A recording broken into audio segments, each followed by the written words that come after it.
Let's get to let's talk some Detroit Pistons with my guy Anthony from Pistons Talk, because he is joining the program here. We're gonna break down draft is Wednesday. He'll be joining us today. We'll try to have him on as much as we can. Obviously, with draft week approaching, Tom Gore's talking to the media.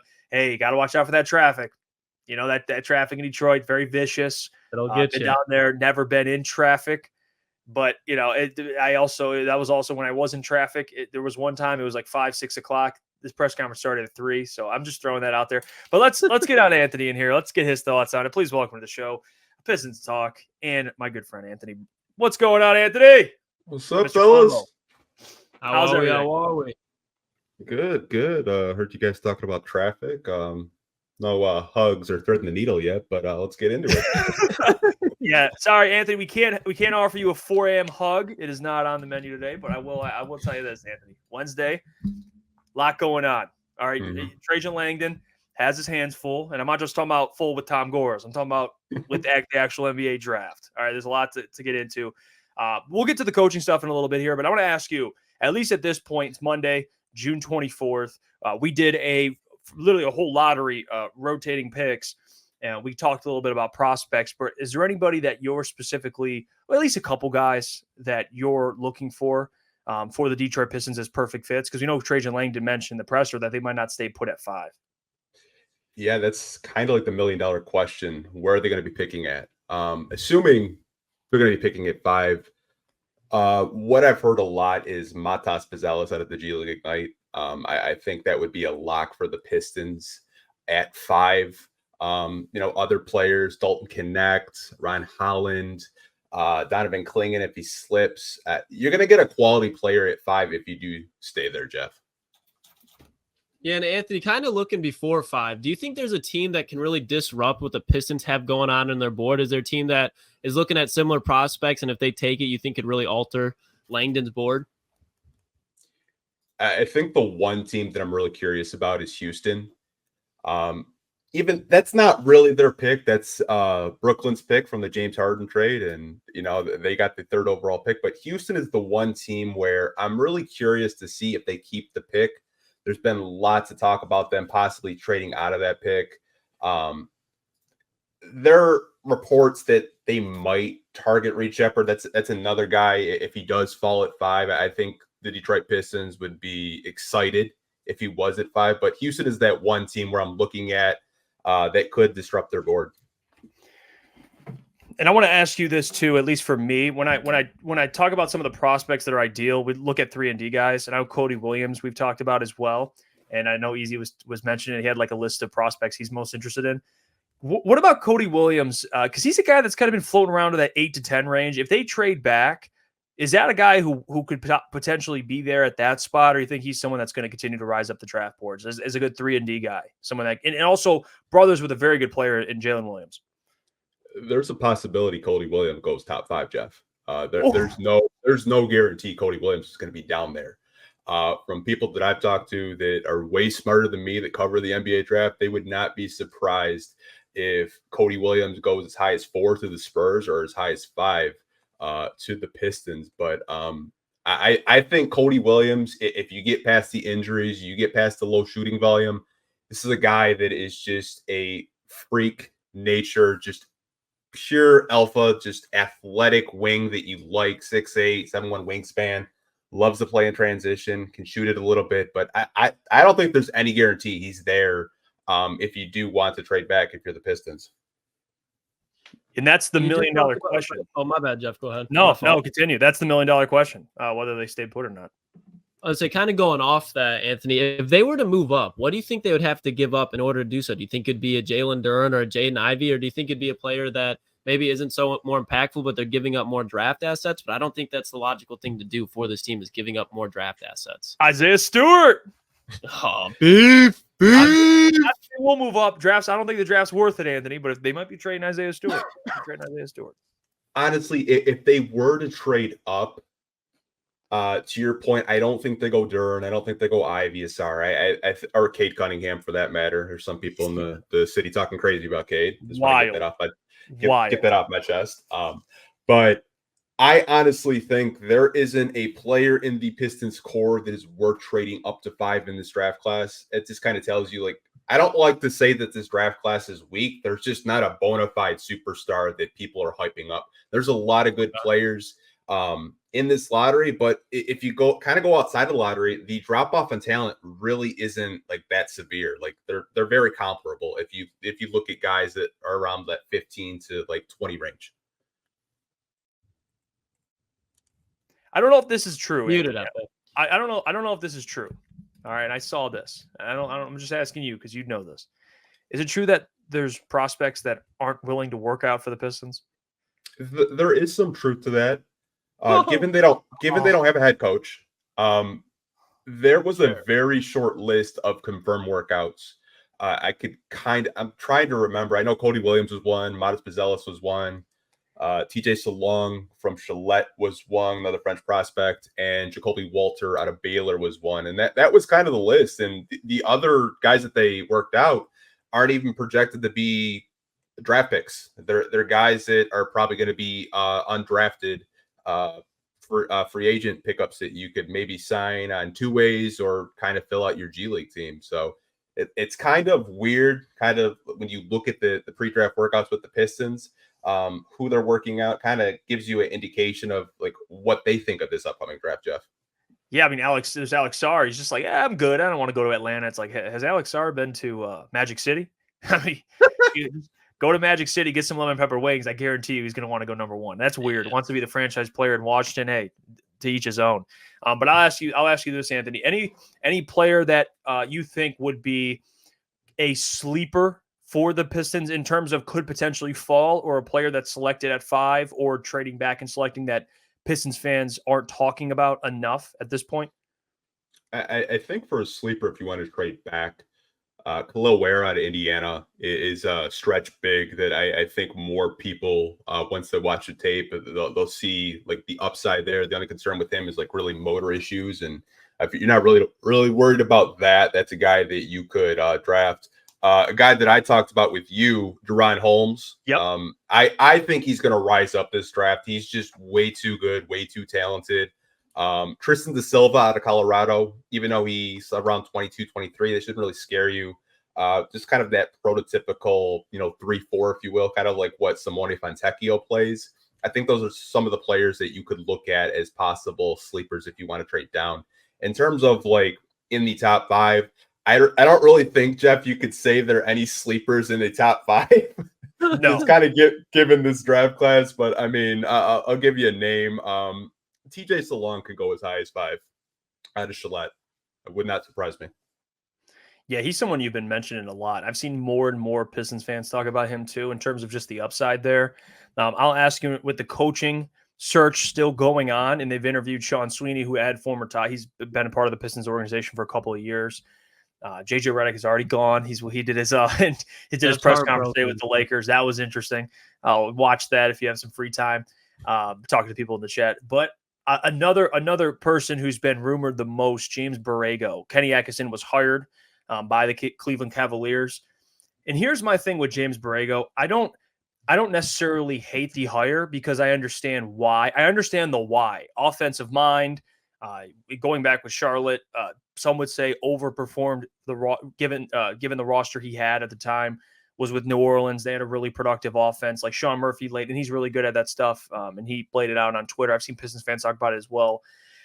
There's a part of me, Anthony, I don't know how you feel about this, but the idea of hiring a coach who's been fired does scare me a little bit. But then you have that other side where it's like you hired Dwayne Casey, coach of the year, Monty Williams, coach of the year, and it just didn't work out. So really, I guess it doesn't really matter when it comes down to it. But your thoughts on James Borrego compared to a Chris Quinn, who I was still probably number one on my go-get list? For sure. I mean, I think when people look at James Borrego, I've seen it from Pistons fans recently. They think Trajan Langdon's is hiring all of people that he's worked with. But James Borrego comes from the Greg Popovich coaching tree. That's where he got his start. I think if you want an offensive-minded coach that really values the transition game, values the simplicity of just offense, he would be your guy. He would be a guy that could come in. He's young. I think he's only like 46, 47 years old. It doesn't really concern me that he got a raw deal in Charlotte. I mean, I don't like to call, franchises poverty, but Charlotte's kind of been poverty, Jeff. That's fair. You look at their coaching tree under Borrego. They tried to hire Kenny Atkinson. Kenny Atkinson got there, said, "Nah, I'm good," and they had to hire their old coach that they fired, Steve Clifford. So I wouldn't really look at Charlotte as a team as kind of like the standard, like, well, Charlotte fired him. We shouldn't want him. I think if you get a James Borrego, what you need to know is he is going to just simplify and teach these young Detroit Pistons how to set up offense. He really values just the offensive game. And I think that's what we really haven't seen. Like all last year, you didn't see ball movement. It was just ISOs for 15 seconds and just let Kate cook. I honestly like the James Borrego hire if that's where they're going to go. Where are you at in terms of the perfect fit when you're looking at a philosophy? Is it an offensive coach? Is it a culture builder, defensive coach? Where are you at? Should it be an offensive minded head coach? I think it depends when you look at the roster, when you look at what Troy Weaver left Trajan Langdon. Now, you had mentioned a guy in Chris Quinn who is very similar to Borrego, but Chris Quinn, what you have to know is he's not really known as like this X's and O coach. He's more of just a development coach. You look at guys like Duncan Robinson, Tyler Hero, Bam Adebayo. He's had his hand with Spo in the Miami Heat, just developing those guys and helping them get ready each and every day. I think Chris Quinn would be a good hire, but I think the philosophy offensively would be a little bit different. Right. In terms of like Sean Sweeney, because I know you mentioned him, what you have to know about Sean Sweeney is this guy is just a basketball sicko. He literally wrote a book about X's and O's. He's more of a defensive-minded coach. So if you want to go defense, Sean Sweeney is probably where you're looking at. Offense, you're probably looking at Borrego. You're probably looking at Quinn. You're probably looking at Mike Inori. Yeah, and that's I just, by the way, I did see Sean Sweeney's. He had like a whole you could pay for it. It's online, like a whole course for coaching and X's and O's. I mean, he's a sicko too. But to your point, just about this process for Trajan Langdon, I didn't get a chance to talk to you on Friday. I know we did our alternating pick draft before the press conference, but what are your thoughts on just Trajan, the press conference, Tom Gores? What are your thoughts on just the introductory press conference as a whole? How those two guys kind of came off to Pistons fans? I think Tom Gores, I'll start with him first. I think he came out very vulnerable. He came out of that presser admitting that he's made mistakes. And that was the one time in my Pistons fandom since Tom Gores has purchased the team where I was like, well, maybe he's got it. Maybe he's reflecting a little bit. You don't really have to hire the best available name. You can hire someone like a Trajan Langdon that has an impressive resume, but he's young. He's hungry. He just needs that opportunity. That's what I felt with Tom Gores. Mentioning Trajan Langdon in the presser. With Trajan, the one thing that I really liked about him is he seems like the type of guy that has a 10-point plan, Jeff. He seems like the type of guy that went to Tom Gores' house, probably had like a 15-page PowerPoint to present to him how to get out of this mess that the Pistons are currently in. Yeah, this is my face when I watched the whole press conference. I mean, this was my face listening to Tom Gores. I'm sitting there going, okay, yeah, right, yeah. The monologue, I do appreciate a good monologue, Anthony. I do. I don't think. Listen. I think Tom Gores, in all seriousness, I will give him this, and I mentioned this to Sean as well because when we were recording today, I'll give him credit for recognizing and owning up to his mistakes. I think that shows a sense of maturity when you drop $80 million, not $80, $80 million basically to say goodbye to a coach. There are owners that would be like, hey, I don't know if I'm going to – maybe we should let him stick around for a little bit here. I mean, we're paying this guy a lot of money. Let's let this thing kind of cook a little bit. He said, hey, I messed up. He's gone. Made the decision. He kind of got grilled a little bit by Woj. Shout out to Woj from 97.1 and Jeff Rieger. They stuck it to him. I mean, they did. And he, I thought, held himself. He didn't have a terrible response. But I thought Trajan, my takeaway is he's very sharp, very, very sharp. Competent, I guess would be a good word for it. Troy Weaver, not that he was fully incompetent, but when at least you listen to Trajan speak, there is a sense of, okay, this guy has the leadership qualities, the way he approaches everything, his understanding of culture, which is something that, we we're blessed with the Lions and how they're so in sync from top to bottom. It seems like the Pistons want to get to that where they are in sync, one universal voice, and everyone's aligned with what they want to do as an organization. How much faith do you have in this kind of panning out with one universal voice? Do you think Tom Gores can just step out, be like, you know what, Trajan Langdon, you run this thing? I know he called him, I have some notes here, called him, he said he could run a steel company, was one of the things he said, very CEO minded. Do you have faith that they will fully let Trajan cook a little bit here, not have multiple voices?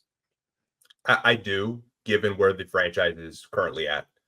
Okay. If you look since Tom Gores has purchased the team, Joe Dumars was still the president of basketball operations. He fires Joe Dumars, hires Mo Cheeks, fires Mo Cheeks, hires Van Gundy. He was the president, let him go. It has just been a revolving door. And I think in that press conference, what I respected the most about Tom Gores is he's like, you know what? I've tried to hire the best people. It's not working. I think he honestly believes Trajan can fix this. I think he's willing to give him just full autonomy to do what he wants, not report to Arntelem like Troy Weaver had to do his entire tenure.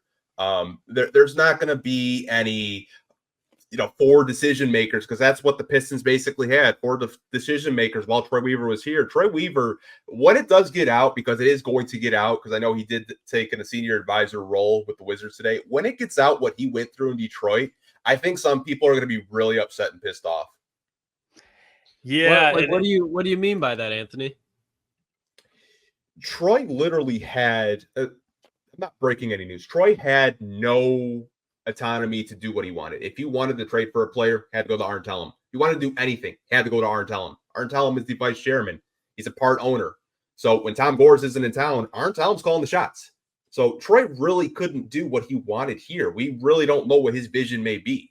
So it'll be really interesting what happens in Washington, because that's a lot of former OKC guys in one front office. Yeah, and that's the thing that I do want to mention. I mean, I'm not going to excuse Troy Weaver and some of the things that transpired here, but what I will say is the situation that Trajan Langdon's in is ideal. I mean, you get not in terms of the talent, young talent, there are some, but in terms of the money available, you don't have a ton of bad contracts. Like, it's not the worst. It could be worse. It could be even worse. I just saw a report Shams just put out that the Pistons and Jazz are suitors in the Tobias Harris market. Ooh, yeah, and does that fit your fancy? Yeah. Well, Anthony, what do you think about that? The bringing Tobias Harris, Mr. Put up a donut in a playoff game. I think he could contribute. Anybody could contribute. He's a wing. He could shoot. What are your thoughts on a potential Tobias Harris acquisition? I don't hate the idea of Tobias Harris. I hate what it might cost to get him, because I think Tobias Harris at the end of the day is a consistent player. Now, I know he didn't show it in the playoffs. I mean, there's a lot of donuts this past playoffs, but Tobias Harris throughout his career has been a very good basketball player. He's been a guy that can get you 15 and 7. Not surprised by this reporting. This has been a reporting like dating all the way back to this past February. The Pistons front office really is targeting in on Tobias Harris, Miles Bridges. Don't be surprised if they try to make a run at OG Anunoby. There's interest there. But it sounds like from what Shams is saying, Tobias Harris is going to be the guy that the Pistons will go after, because it seems like a more realistic option for them. Anthony, I really like the OG, just because how solid he is defensively and he can't spread the floor. What do you think the chances are that he actually becomes a Piston? Do you think it's more likely compared to the other players that are out there? Because I feel like OG is a guy that any team could use. They could pay him too. They could pay him. I think if you really want to make the Knicks sweat, you have to offer OG a 4-year max, because that's the only way you're going to make them sweat, because they want to re-sign Isaiah Hartenstein. They want to re-sign OG Anunoby. They gave up a lot to get OG Anunoby. Now, if you're the Pistons and you feel OG Anunoby is that type of guy that you could pair next to Asar and Kate Cunningham, then you do it. You throw him that 4-year max and make the Knicks sweat. Don't do them any more favors. Make them sweat the way that they've been making Pistons fans just pissed off for the last 3 years. Yeah, I think there's a part of it too where, people we look at numbers and we dictate good contract, bad contract, but we have to factor in what the Pistons are and where they are as an organization. Like, you're going to have to pay more money to some of these free agents than you typically would, or another team would that's in a better situation. That's just what comes with the territory. So I don't have a problem giving OG whatever he wants, because I know what he can provide immediately. Defensively, offensively, and dude's he was almost 50-40 from just the field and from three. So, and what he can do defensively. So I'm open to any more names out there. I know Gary Trent Jr. we've talked about. Any other names that Pistons fans should look forward to, at least keep in mind come free agency that are on your list? I would keep an eye on Gary Harris, former Michigan State alum. If you strike out on Gary Trent, you just strike out on the shooting guard free agency market. Gary Trent could be a very cheap, sneaky option. I would keep an eye on Mitchell Robinson as a possible trade partner for the Pistons, because it sounds like he's not too happy with his playing time there. It's a rim protector, a lob threat. That's a guy that I would keep an eye out. I do, if you don't mind, there's one coach that I actually heard in passing that the Pistons might interview. You guys ready? Who is this? Yeah. David Yeager. Oh, really? Former Memphis Grizzlies head coach. I do remember it. I honestly, I know he wasn't the greatest, but he wasn't the worst either. It's a guy that at least defensively can give you something. What are your thoughts on that, Anthony? David, yeah, I know. I remember him with the Kings. What's some background info on him? He's just a underrated coach. I don't really think he got a lot of fair shots of where he was with current teams. I think he's a coach that I wouldn't be surprised if he at least got an interview. We just got our first round of interviews. I don't expect them to hire a coach until at least July. I really do. I don't see them hiring a coach by the draft. I think it'll be more July. But in terms of Yeager, I like the defensive strategy that he brings to the table. I like that he has experience of building with older teams. If you want to look up the grit and grind Grizzlies with Zach Randolph, Marc Gasol, Mike Conley, Tony Allen. Teams. You don't know that those were because those were always that 1-2 seed that would just give you hell. They would never upset anybody, but they just gave him hell. Mike Conley, Paul Gasol, who else? They had Tony Allen, dogs over there. Grit and grind. Gritty. Yeah, those were some gritty teams. Well, Tom mentioned grit in the press conference, huh? Come on, a little bit of grit. It must be just spread around the city, just grit. So you never know. Late meetings and hugs. Yeah, I mean, 4 a.m. meetings, hugging. I hear you. Whatever they got to do. I see this Kryptonic TV. I like Sam Cassell too. I think he's kind of the guy that can pull scoring out of these dipshits. Well, it's a little aggressive, but what do you think about that, Anthony? Sam Cassell, because Corey, shout out to Corey Woods, by the way. He mentioned that as well as a possible kind of sleeper, someone to look out for. From what I've heard, the Pistons haven't been contacted Sam Cassell yet, so I don't know if it's because JJ Redick was rumored to bring him to LA. I don't know if maybe Sam Cassell isn't interested in the Detroit Pistons, because I think a lot of times when we talk about coaches, we kind of compile a list, but the coach has to be interested to want to come here. It's fair. He just won an NBA championship with Boston. Does he go to the Lakers and help JJ Redick in his first year of coaching? We're gonna have to wait and see. But I think Sam Cassell is a name. If you're a Piston fan, maybe it's kind of like a pipe dream at this point, but he's definitely a guy that if you talk about Cade Cunningham, Sam Cassell could help Cade Cunningham out so much, man. During his heyday, he was just a dog as a player. And, he's seen some of the best guards out there. I mean, he's seen John Wall. He's seen Russell Westbrook. He's seen a lot of these top-tier guards in the NBA, and I think he could really help Cade Cunningham and Jaden Ivey. Yeah, I agree with you there. I would not be mad at Sam Cassell. He's well respected, knows what it takes, and like you said, worked with a lot of great guards. Great stuff, Anthony. We'll have you back if you're free. I know you got something planned probably Wednesday on your channel, which you guys can check out at Pistons Talk on YouTube and Pistons Talk across all social media platforms. But I'll see you soon, my friend. I appreciate you taking the time today. Shout out. Appreciate you, Anthony. There you go, Mr. Anthony Colombo.